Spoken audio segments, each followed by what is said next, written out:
રામ રામ ડાયરાને નમસ્તે ખેડૂત મિત્રો।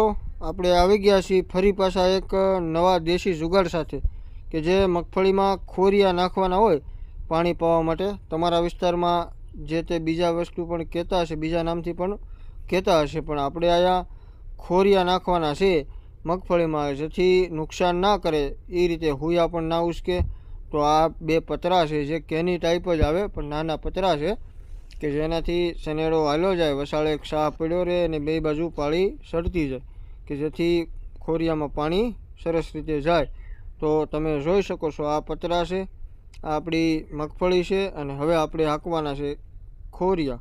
તો સનેડો હાંકીએ છીએ આપણે અને મગફળીમાં ખોરિયા નખાતા આવે છે કે જે સરસ રીતે બે બાજુ પાળી સડી જાય છે। તમે જોઈ શકો છો આપણી મગફળી છે જેમાં બે બાજુ એક પતરા ત્રાંસા કરીને હાલી જાય છે,